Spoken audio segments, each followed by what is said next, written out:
అన్ని నగలకు తరుగులో 1% తక్కువ. అంతేకాదు మీ పాత నగలకు 150 రూపాయలు గ్రాముకి ఎక్కువ ఇస్తాము.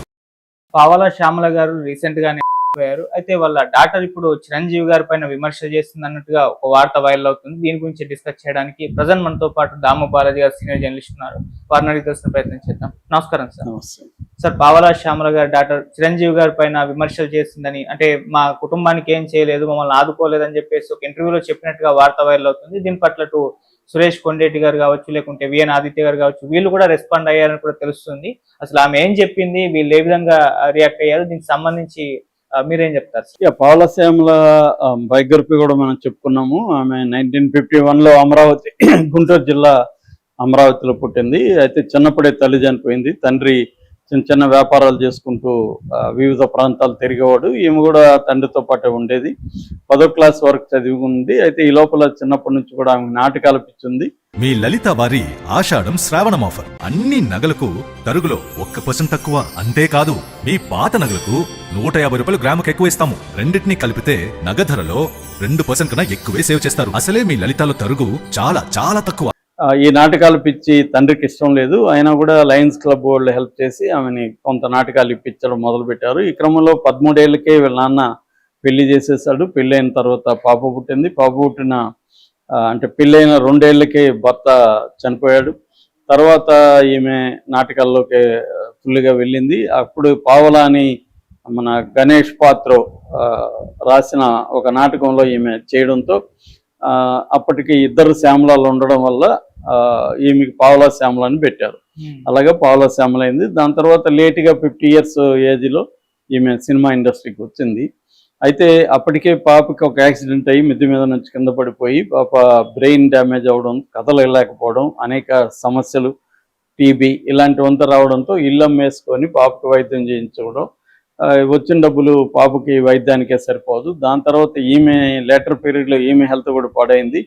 ఈమెకి హార్ట్ ఇష్యూస్ ఉన్నాయి, బీపీ, హై బీపీ ఉంది, హైపర్ టెన్షన్ ఉంది, పార్కిన్సన్ వ్యాధి ఉంది. ఇలాగ ఉండడంతో ఈమె సినిమాల ఛాన్స్ కూడా పోయింది. ఈ క్రమంలో ఆమె వచ్చిన వాళ్ళంతా అడుక్కోవడం ఇలాగ స్టార్ట్ అయింది. దాంతో ఈమె కిడ్నీ ప్రాబ్లమ్స్ కూడా ఉన్నాయి. కిడ్నీ ప్రాబ్లమ్స్కి గబ్బర్ సింగ్ ఇప్పుడు పవన్ కళ్యాణ్ డబ్బులు ఇచ్చాడని కూడా ఈమె ఒక ఇంటర్వ్యూలో చెప్పింది. అలాగే బండ్ల గణేష్ ఇచ్చాడు, దిల్ రాజు ఇచ్చాడు, తర్వాత సాయి దుర్గా తేజ్ ఇచ్చాడు, తర్వాత శ్రీజ చిరంజీవి కూతురు 2 లక్షలు ఇచ్చిందని కూడా చెప్పారు. ఇవన్నీ జరిగాయి. అయితే ఆమె ఉన్నప్పుడు కూడా ఆమె చాలా విమర్శలు చేసేది. కేసీఆర్ నాకు 10,000 ఇచ్చాడని చెప్తూనే ఆయన డబుల్ బెడ్రూమ్ ఇస్తున్నాడు, ఇవ్వలేదని ఆమె విమర్శ చేసింది. అంటే విమర్శ అంటే ఆమె బాధ చెప్పుకునేటప్పుడు ఇలా చేస్తుంటే నాకు కొంత హెల్ప్ అయింది. నిజానికి ఆమెది ఒక దురదృష్టకరమైన జీవితం. ఆమెకి కొంత హెల్ప్ దొరికింది కానీ అది సరిపోయే హెల్ప్ కాదు.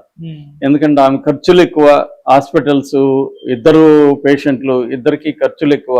ఇన్ని భరించడం అంటే ఎవరో ఎప్పుడో 1 లక్ష ఇస్తారు, 50,000 ఇస్తారు, అంత తప్ప ఆమె ఖర్చులన్నీ పెట్టే పరిస్థితి వీళ్ళకి కూడా ఉండదు. అలా ఎంతమందికి పెట్టగలరు ఇండివిజువల్స్?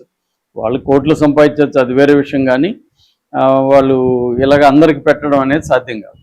సో అలాగే వీళ్ళు చేసినంత వరకు చేశారు, చిరంజీవి కానీ వీళ్ళందరూ. చిరంజీవి 2021లో మా సభ్యత్వం కూడా ఆయనే ₹1,00,000 పైన ఉంటే దాన్ని కట్టి ఇప్పించాడు.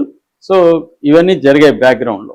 అయితే ఇప్పుడు ఏమైంది, ఆమె చనిపోయింది. చనిపోయిన తర్వాత ఈ పాపని మీడియా వాళ్ళు గమ్మునుంటారు కదా, వెళ్ళి పాప అంటే ఆవిడ కూడా పెద్ద ఆవిడే, ఈమెకి 75, 13 ఏళ్లలో పెళ్లి అయిందంటే ఆమెకు ఒక 60 దాటింది ఆమెకు కూడా.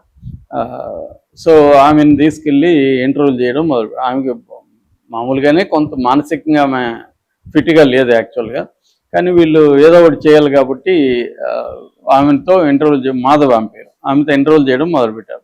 ఆ క్రమంలో మీరు అడుగుతారు కదా, మీకు ఏం చేయలేదా, చిరంజీవి ఏం చేయలేదు, చిరంజీవి చాలా చేశాడని చెప్తారు కదా, అది ఏం చేయలేదు.